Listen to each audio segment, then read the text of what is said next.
नमस्कार, आप news foundation देख रहे हैं। मैं हूं आपके साथ वंदना।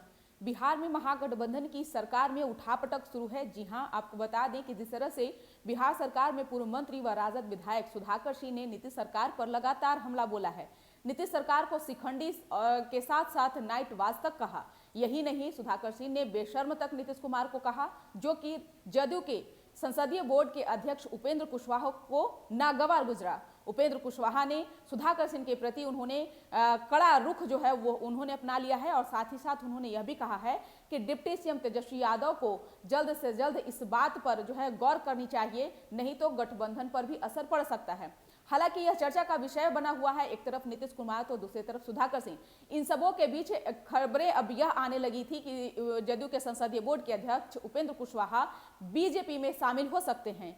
इस पर उपेंद्र कुशवाहा ने विराम लगाते हुए कहा है कि जो भी चीजें चल रही है मीडिया में कि मकर संक्रांति के बाद उपेंद्र कुशवाहा बीजेपी में शामिल होने वाले हैं, तो यह बकवास है। हम कहीं नहीं जा रहे हैं, हम जदयू में हैं और जदयू के का ही हिस्सा बनकर रहेंगे। क्या कुछ खबरें हैं, बताते हैं इस रिपोर्ट में। जदयू के संसदीय बोर्ड के राष्ट्रीय अध्यक्ष उपेंद्र कुशवाहा ने मकर संक्रांति के बाद बीजेपी में जाने के कयासों पर पूर्ण विराम लगाते हुए ऐसी खबरों को बकवास करार दिया है।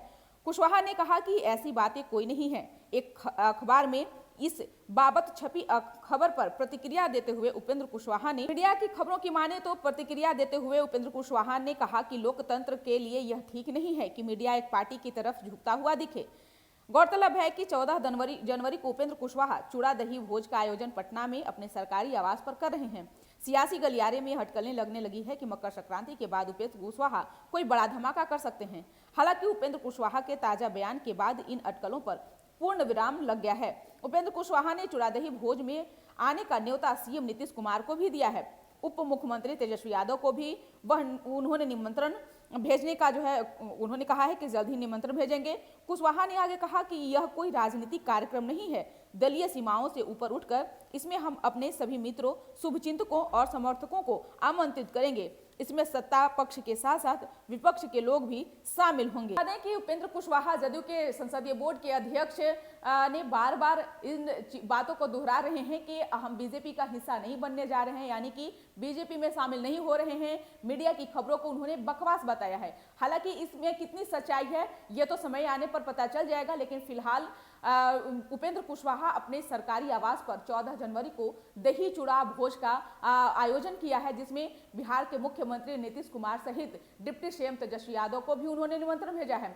हालांकि राजनीति ये गलियारे में चूड़ा और दही का भोज जो है कुछ और ही मायने रखता है, क्योंकि जब एक साथ मंच पर नेता उपस्थित होते हैं, जब एक कार्यक्रम में नेता उपस्थित होते हैं तो कहीं ना कहीं राजनीतिक बातें चर्चा बनता है और फिर आगे चल करके एक बड़ा धमाका जो है वो होता है। लेकिन फिलहाल उपेंद्र कुशवाहा जिस रास्ते को उन्होंने अपनाने की कोशिश की है, जिस रास्ते पर वो चल रहे हैं, तो आगे समय तय करेगा कि क्या उपेंद्र कुशवाहा का अगला स्टैंड रहेगा। क्योंकि जिस तरह से नीतीश कुमार के प्रति वो सॉफ्ट दिख रहे हैं, क्योंकि उन्होंने साफ साफ कह दिया है कि अगर हमारे कोई नेता के खिलाफ कोई गाली गलौज करेगा तो उसे हम कतई बर्दाश्त नहीं करेंगे। इसकर बस इतना ही। बने रहिए न्यूज फाउंडेशन के साथ। तब तक कि हमारे चैनल को सब्सक्राइब नहीं किए हैं तो कर लीजिए। धन्यवाद।